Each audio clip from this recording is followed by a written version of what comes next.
The time has come for the Alola Marowak PvP IV Deep Dive. This goes over the best PvP IVs for both Alola Marowak and Shadow Alolan Marowak in Great League PvP, highlighting the important stat checks and breakpoints that you need to know to have the best possible Alola Marowak and Shadow Alolan Marowak. If you don't really know what I'm talking about, or you're not too familiar with PvP IVs to begin with, I highly recommend checking out my PvP IVs simplified video, link up above and in the description, to get your feet a little bit wet before you dive into the deep end here. It'll make things make a lot more sense. And then to add, there's a lot of breakpoints for Shadow Alolan Marowak in particular. This can get a little bit complex, so I do have the Alola Marowak PvP IV Deep Dive up already on GamePress. Link in the description to that so you can check it out. It'll have all this information in a text-based format. I also discuss the differences between various Alola Marowak movesets and the differences between, like the Shadow and the normal in practice. But it also has like the breakpoints like more organized and cataloged than what's going to be in this video, although I think I am going to be using screenshots from the article in this video, so they might all be here anyways. At any rate, link in the description to the article. Before we start talking about the Marowaks and their breakpoints, all the attack breakpoints highlighted in this video and in the article are going to be based off of Fire Spin. I did look briefly at Hex, and there aren't many Hex breakpoints. I think there's only like 3 or 4 relevant Hex breakpoints on both the Marowaks, and neither of them had any like important matchup flips, so I really wouldn't like concern yourself with the attack weight for a Hex Alolan Marowak or Shadow Alolan Marowak. Most of the breakpoints were hit at like at least 109 attack to begin with, and the matchups weren't even like important either, so don't worry too much about Hex. Hex Alolan Marowak is still valid, but it doesn't seem like the attack stat really impacts it that much. So starting out, let's talk about the non-Shadow Alolan Marowak, the normal Alolan Marowak, if you will. And I feel like it has some pretty straightforward stat goals in Great League PvP. The recommended attack rate range is going to be 109.29 to 110.46 attack, roughly 147.5 defense, although I will say that 147.87 or higher will be a little bit better, and then having at least 123 HP would be a good minimum stat check to have as well. The attack weight range here is mostly based on the Shadow Walrein matchup, the 109.29 being based on the rank 1 Shadow Walrein, which you probably won't run into. There could be slightly higher defense weights though, just because of how goofy and inconsistent Shadow IVs can be, so I feel like 110.46 would give you a lot more comfort and consistency with that. But you could thrift on this attack stat a little bit, presumably, because it is Shadow Walrein. With this though, you can take it on in the 1-1 shield scenario. If they go straight Earthquake and you go straight Shadow Bone, you will now have more potential to overcome them in that matchup. And then with this too, if there's perfect baiting on both sides, or at least perfect baiting from Walrein's side because Shadow Bone's fast enough, you can take it on more consistently in the 2-1 shield scenario as well. So you do have to spend 2 shields to overcome it, but you would be losing that matchup otherwise, so you can see how this gives Alola Marowak a little bit more consistency here. This also gives you more consistency in the Drifblim matchup, most notably flipping the 2-2 shield scenario, just because that extra Fire Spin damage. And then it can give you a chance at charge move priority against traded Scrafties, like really low attack weighted Scrafties.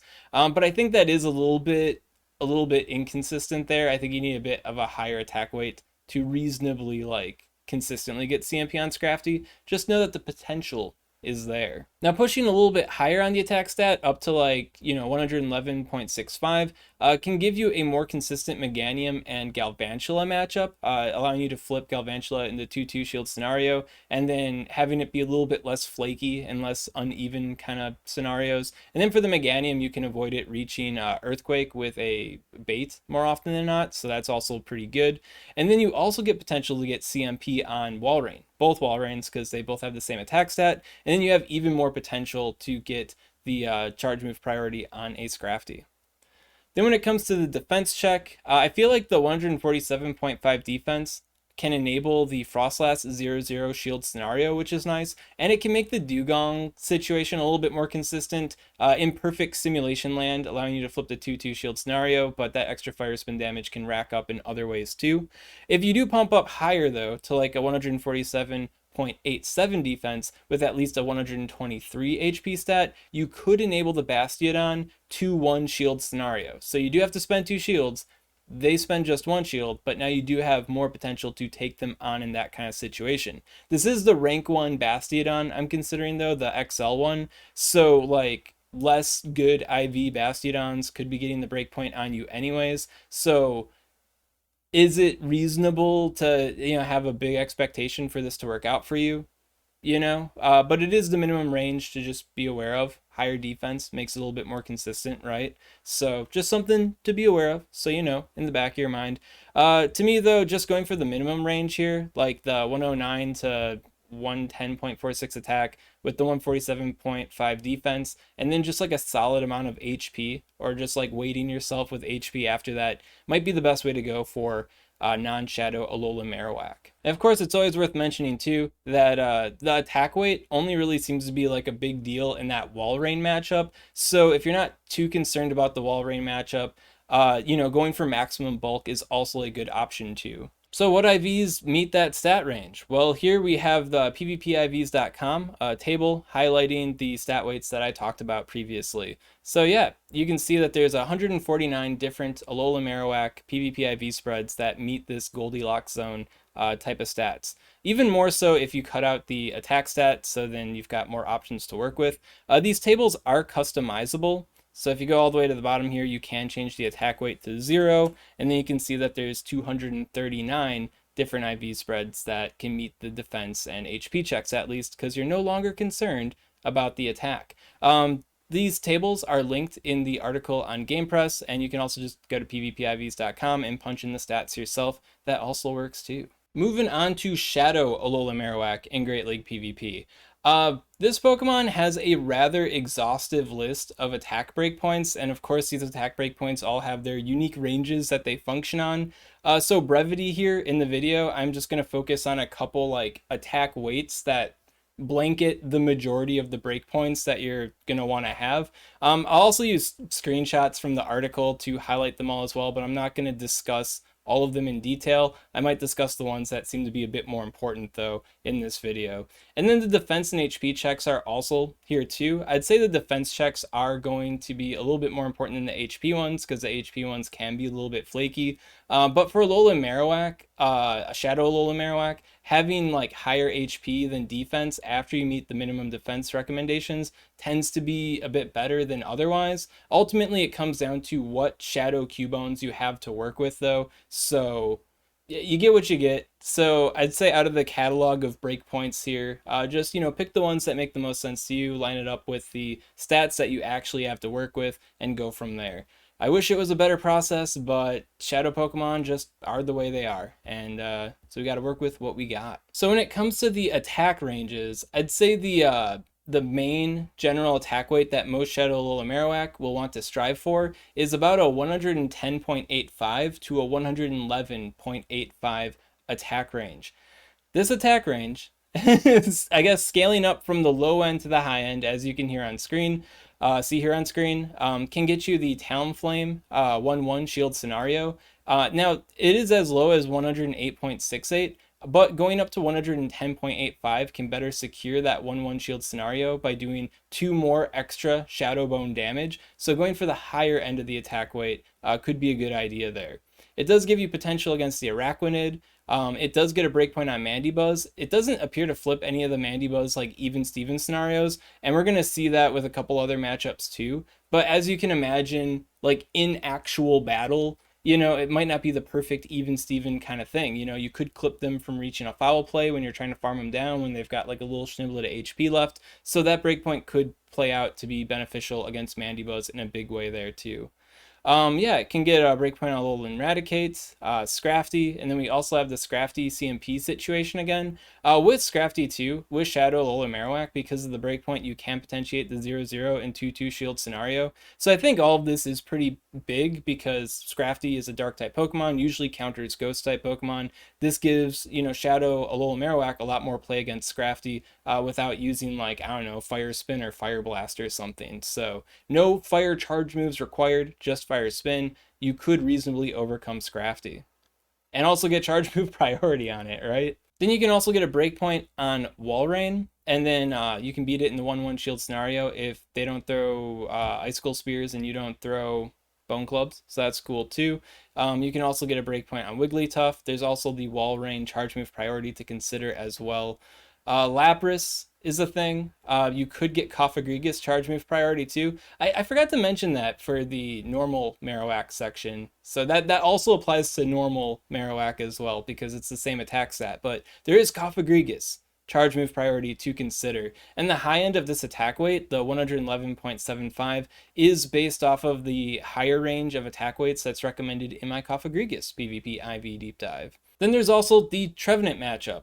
And the high end of the Trevenant matchup is based on the higher defense weights that are recommended in the Trevenant PvP IV Deep Dive. This matchup also has no apparent matchup like flips or changes in even-Steven situations, but as you can imagine, getting a Fire Spin breakpoint on Trevenant could be very helpful when you're stuck and trying to defeat Trevenant.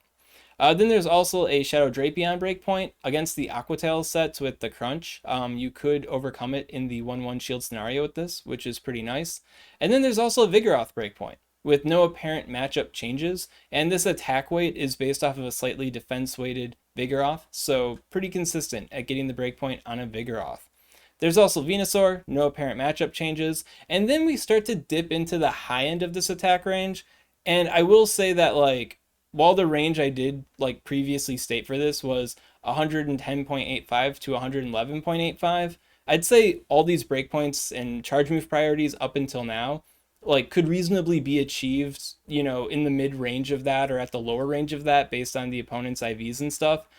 For this next bit, I'm gonna say like it's functioning at a little bit of a higher attack weight range. Like you have to be at the high end of the spectrum to consistently get this. So with this, we've got the Toxicroak breakpoint at 111.32, where you could clip them from reaching an extra Mud Bomb. So you'd win anyway, but now you're taking a lot less damage because you're not eating a Mud Bomb. And that's even considering like an energy lead on the Toxicroak like you swapped into them. So pretty nice to have. And then you could get a breakpoint on Registeel, and it all depends on the trade IVs of the Registeel against the rank 1 like raid Registeel, and against a lot of the Registeels of the IVs that competitors from the Play Pokemon Championship tournaments have shared with me.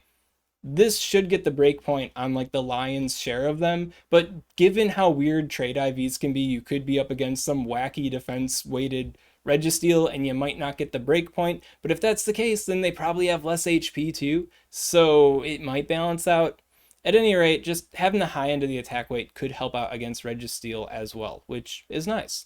And then there's also the Drapion 2-1 shield scenario potential. So this is just normal Drapion, so bulkier Drapion. Once again, using the Crunch with the Aquatail moveset, so the most like aggressive moveset against Alola Marowak here.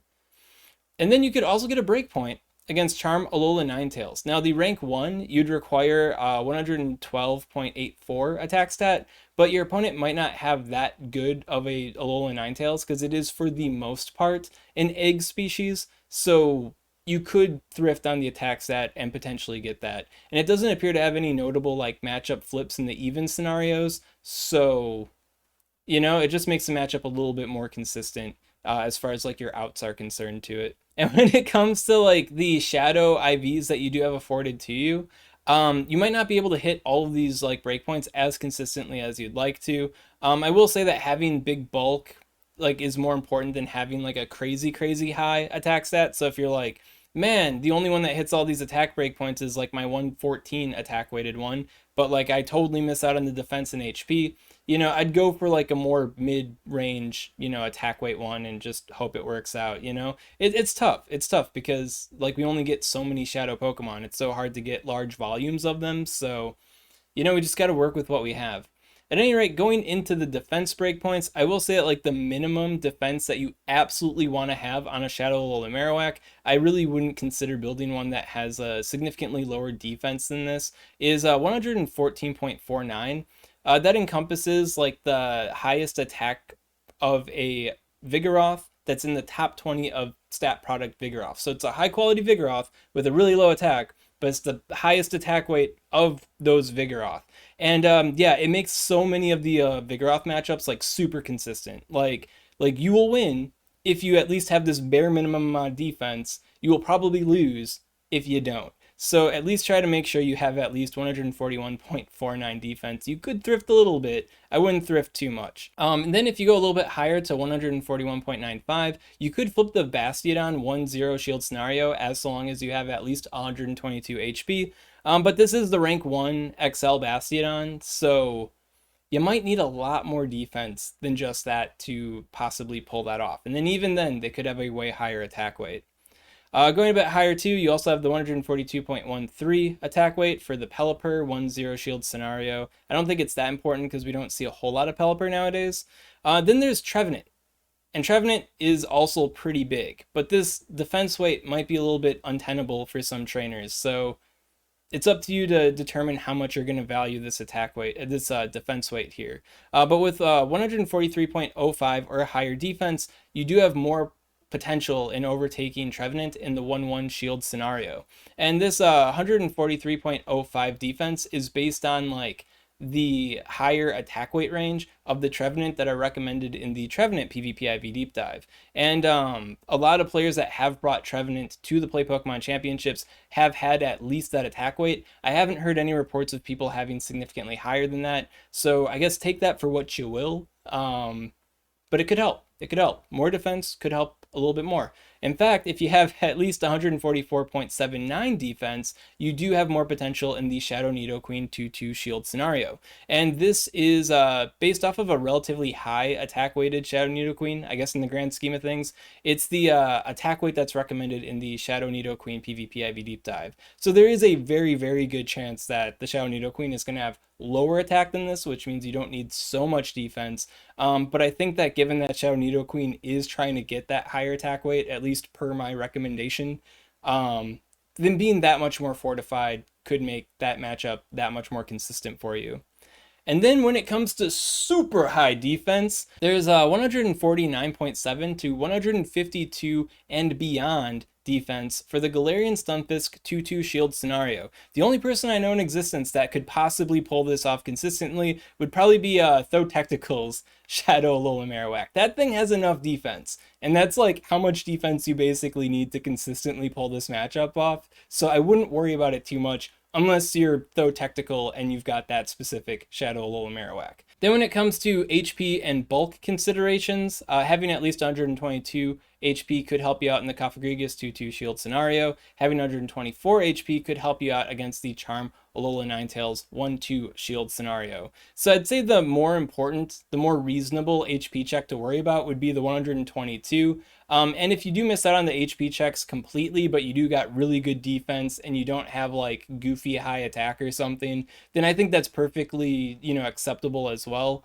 But if you are making like at least like 145 defense or something, then I'd say the sky's the limit as far as HP is concerned. It's kind of strange, like the range that you're trying to go for, because you want so much defense, and then up until you get that much defense, HP doesn't matter so much, but then after you meet that, defense, then having so much HP is pretty important. Then for matchups that you'll probably have to look up on PvPoke yourself because it's based off of like charge move breakpoints, which can be really inconsistent, check out the Registeel 1-1 shield scenario and the Registeel 1-2 shield scenario, and then also check out the Alolan Raticate 2-2 shield scenario and see if your bulk is enough bulk to meet that matchup, the combination of your defense and HP. Yeah. And then here's the table with the minimum recommendations for the Shadow Alolan Marowak. So these would be the quote-unquote best PvP IVs as per Ryan Swag here. Now this does start at the 110.85 attack range. I personally feel like the higher attack weights are a little bit more valuable, so I would tend to favor attack weights on Alolan Marowak until you at least hit 112. Anything beyond that, I feel like you're burning bulk needlessly, so I just keep that in mind when you're going through like the tiebreakers in your mind there. But yeah, so this is the table here. Customizable. Check it out. And if you do want like a Shadow Alolan Marowak to like compare yours against in like a Matrix PvPoke kind of simulation, see how you stand up to the Swag standard, I'd say the 9-15-12 is a good one to compare yourself to. It meets the high end of the attack weight range, it meets the defense check here, and it's got a good HP check as well. The 3-4-8 is also a good one to compare against as well. Not that you absolutely need to make all these stat checkoffs. We are, dealt the hand that we have, and we got to work with what Shadow Cubones we have to work with. But it's just a good frame of reference to have.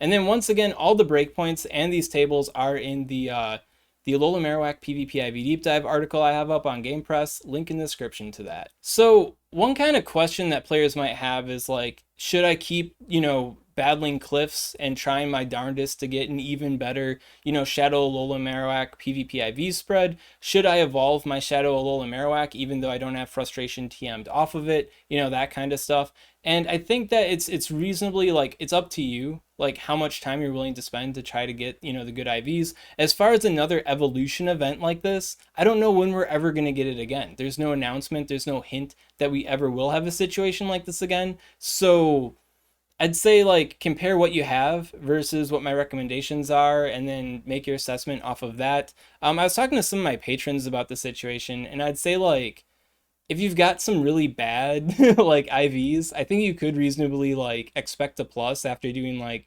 10 or 15 more cliffs. So if you need, like, a goal in your mind until this event is up to, like, work towards, I'd maybe work towards that. But if you already got, like, a really good IV spread, then I'd be like, pat yourself on the back, good job.